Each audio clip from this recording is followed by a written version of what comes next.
तुमच्या घराचा मुख्य दरवाजा लाभदायक आहे का त्रासदायक? स्वतःच तपासा.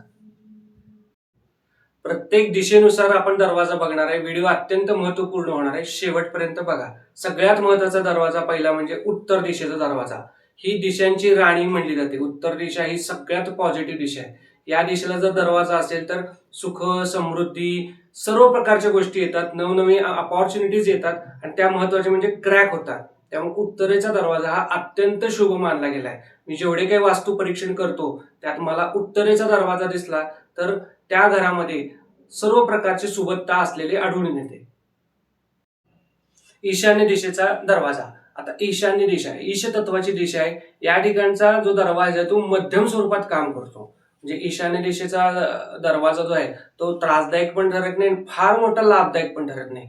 तर ईशान्य दिशेच्या दरवाजाला वेगळ्या प्रकारचा उंबरा बसवावा लागतो. इनफॅक्ट प्रत्येक दिशेसाठी उंबरा जो आहे तो बसवणं गरजेचं आहे, कारण उंबऱ्याशिवाय ती चौकट पूर्ण होत नाही. पूर्वेला वेगळा उंबरा, उत्तरेला वेगळा उंबरा. उंबरा हा वेगवेगळ्या मटेरियलचा असतो, वेगवेगळ्या कलरचा असतो. याच्या संदर्भात एक वेगळा व्हिडिओ मी बनवणार आहे, त्यामुळं व्हिडिओला सबस्क्राईब करा. त्यामुळं पुढचा जो उंबऱ्याचा व्हिडिओ येणार आहे तो तुमच्याकडनं मिस होणार नाही. पूर्व दिशेचा दरवाजा. पूर्व दिशेचा दरवाजा अत्यंत लाभदायक आहे. उत्तर दिशेनंतर जर लाभदायक कुठला दरवाजा असेल तर तो म्हणजे पूर्व दिशेचा, कारण या ठिकाणी सूर्य भगवान आहे, आदित्याची कृपा या ठिकाणी. आणि या ठिकाणाहून नेम, फेम, सरकारी कामांमध्ये गती, शिक्षणामध्ये गती, अशा गोष्टी, आरोग्य, उत्तम आरोग्य, पूर्व दिशेकडनं या सगळ्या गोष्टी येतात. सूर्योदयापासून सूर्यास्तापर्यंतची जी ऊर्जा आहे तर ती पूर्व दिशेमध्ये, आणि उत्तर दिशेमधनं 24 आवर्स एनर्जी. म्हणून पूर्व दिशेचा उंबरा, पूर्व दिशेचा दरवाजा हा अत्यंत महत्वाचा आहे आणि त्याला उंबरा पण विशिष्ट प्रकारचा बसवावा लागतो. आग्नेय दिशेचा दरवाजा. आग्नेय दिशा ही अग्नितत्वाची दिशा आहे. त्या ठिकाणी जर समजा दरवाजा आला तर अचानक खर्च वाढतात, पैसा टिकत नाही. मी एक त्याच्या संदर्भात वेगळा व्हिडिओ बनवला, आग्नेय दिशेचा दोष, तो निश्चित पहा. म्हणजे तुम्हाला लक्षात येईल की आग्नेय दिशा जर ओपन असेल किंवा तिथे दोष असतील तर त्याच्यातून वेगवेगळ्या प्रकारचे आजार होऊ शकतात, पैसा टिकत नाही, घरामध्ये कलह, वादविवाद होऊ शकतात. तर आग्नेयचा दरवाजा, मी ज्या ज्या वास्तू परीक्षणामध्ये जातो तिथं आग्नेयच्या दरवाजाची मुख्य तक्रार अशी असते की वादविवाद त्या ठिकाणी वाढतात. एकतर शेजाऱ्यांशी वाढतात, नाहीतर घरातल्यांची एकमेकांशी वाढतात, पैशाला पैसा टिकत नाही. त्यामुळे आग्नेयचा दरवाजा अतिशय त्रासदायक असतो, बिलकुलच लाभदायक नसतो. आता दक्षिणेचा दरवाजा. दक्षिण दरवाजा म्हणलं की लोकांना अतिशय भीती वाटते. साऊथचा दरवाजा. साऊथचा दरवाजा हा तसा जर बघितला, मी जेवढे प्रॅक्टिकल ह्या ज्या मी गोष्टी बोलतोय त्या माझ्या वास्तू परीक्षणातून आलेल्या गोष्टी आहेत. खूप सारे वास्तू विजिट्स केल्यानंतर, लोकांचे अनुभव ऐकल्यानंतर, त्यांच्या तक्रारी ऐकल्यानंतर हे मी गोष्टी बनवतोय. साऊथचा जो दरवाजा असतो तो जवळजवळ 70% 80% लोकांना हा त्रासदायकच ठरतो. 20 ते 30% लोकांना मात्र कधी कधी तो लाभदायक ठरतो, कारण ज्यांच्या पत्रिकेमध्ये मंगळ अतिशय उच्चच आहे, चांगल्या क्वालिटीमध्ये आहे, त्यांना मात्र दक्षिणेचा दरवाजा पण लाभदायक ठरतो. पण जर समजा नॉर्मल लेवलला जर बघितलं तर दक्षिणेचा दरवाजा त्रासदायक होतो. काय होतात त्रास? अचानक दुर्घटना होते, ऍक्सिडेंट्स वाढतात, खर्च वाढतात, घरातला कर्ता पुरुष असतो त्याला त्रास होतो, मुलं थोडीशी वाहवत जातात, वेगवेगळ्या दिशेने व्यसनाधीनता होऊ शकते. अशा प्रकारे दक्षिणेचा दरवाजा जो आहे तर तो अनपेक्षितरित्या हर्डल्स, संकट आणू शकतो. म्हणून दक्षिणेचा दरवाजा हा साधारणपणे टाळावा असं माझं सजेशन आहे. नैऋत्येचा दरवाजा. साऊथ वेस्टचा दरवाजा. सगळ्यात त्रासदायक जर कुठला दरवाजा असेल तर साऊथ वेस्टचा दरवाजा म्हणजे नैऋत्येचा दरवाजा. नैऋत्य दिशा ही राहूची दिशा आहे. त्या ठिकाणी जर दरवाजा आला तर राहूचं तत्व एवढं ऍक्टिव्हेशन मध्ये जातं. सगळ्यात महत्वाची तक्रार जी दिसते म्हणजे अनस्टॅबिलिटी, स्टेबल होतच नाही. काहीतरी फॅमिलीमध्ये रिलेशन्स डिस्टर्ब राहतात किंवा कर्तृत्वामध्ये हानी होऊ शकते.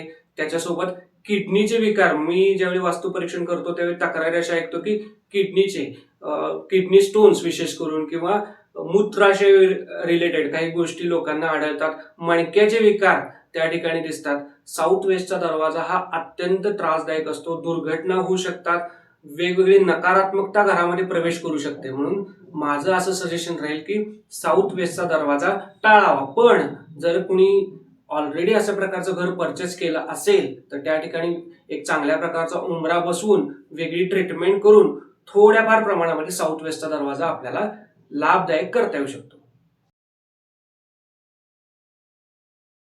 आता पश्चिमेचा दरवाजावर शनी महाराजांची सत्ता आहे, हे पहिल्यांदा लक्षात आलं पाहिजे. पश्चिमे कलहम कुर्याती असं ग्रंथात म्हणलंय. म्हणजे पश्चिम दिशेला कलह होतात, वादविवाद होतात, पार्टनरशिपमध्ये डिस्टर्बन्सेस होतात.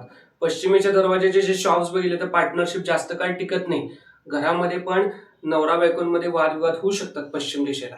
काही परिस्थितीमध्ये पश्चिमेचा दरवाजा मीडियम रेंजला लाभदायक होऊ शकतो. जर समजा नवरा बायकोंमध्ये किंवा घरातल्या लोकांमध्ये जर समजा शनी जर चांगल्या स्थितीमध्ये असेल तर पश्चिमेचा दरवाजा, तो पण विशिष्ट पदामधला, हे जे दरवाजे आहेत तर त्यांची काही पदं दिलीत ग्रंथामध्ये, त्या विशिष्ट पदामध्ये जर दरवाजा आला असेल तर मात्र मीडियम रेंजला तो राहू शकतो. लाभदायक मी त्याला म्हणणार नाही, पण फार मोठा त्रासदायक होणार नाही. पण शक्यतो पश्चिमेचा दरवाजा टाळावा.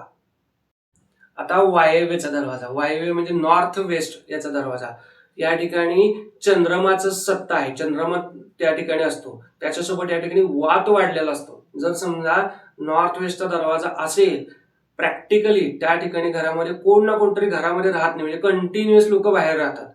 हा दरवाजा आहे तर तो गुप्त शत्रू वाढवणारा दरवाजा आहे, नॉर्थ वेस्टचा दरवाजा. कधी कधी मला अशा गोष्टी आढळतात की जर समजा नॉर्थ वेस्टचा दरवाजा असेल तर त्या घरामध्ये चोरी पण होऊ शकते. विशेषतः कर्मचारी वर्गातली जी लोक आहेत त्यांच्याकडनं काही प्रमाणामध्ये चोरी वगैरे होऊ शकते. नॉर्थ वेस्टचा दरवाजा हा त्रासदायक ठरतो. जर घरामध्ये मुली असतील, लेडीज संतती असेल तर हार्मोनल इश्यूज हे डेफिनेटली नॉर्थ वेस्ट दरवाजामध्ये होतात. गॅजेटचं प्रमाण, मोबाईलचं प्रमाण, सोशल मीडियाचं प्रमाण हे प्रचंड वाढलेलं असतं. म्हणून नॉर्थ वेस्टचा दरवाजा असेल तर त्या ठिकाणी एक विशिष्ट प्रकारचा उंबरा बसवावाच लागतो, त्याशिवाय तिथला वारा जो आहे तो संतुलित होत नाही. म्हणून नॉर्थ वेस्टचा दरवाजा बघितल्या मी विचारतो, घरामध्ये स्त्री संतती म्हणजे कन्या आहे का, मुलगी आहे का, तिला काही हार्मोनचे त्रास आहेत का, अभ्यासात लक्ष लागतं का, अभ्यासातनं डिस्टर्ब होतो, मन विचलित होतं. आता त्या संदर्भात पण मी एक व्हिडिओ घेऊन येणार आहे की अभ्यासात मुलं का डिस्टर्ब होतात, मुलं आणि मुली या दोघांचे डिस्टर्बन्स वेगवेगळ्या दिशेतून आहे, त्याच्या संदर्भात पण मी एक व्हिडिओ घेऊन येणार आहे. तर व्हिडिओला चॅनलला सबस्क्राईब करा, व्हिडिओला लाईक करा, शेअर करा. हा व्हिडिओ अतिशय महत्वाचा आहे, कारण आपल्या आजूबाजूला जी लोक आहेत त्यांना पण रिअलमध्ये वास्तुशास्त्र काय चालतं हे माहीत असण्यासाठी व्हिडिओ हा शेअर करा जास्तीत जास्त. थँक्स.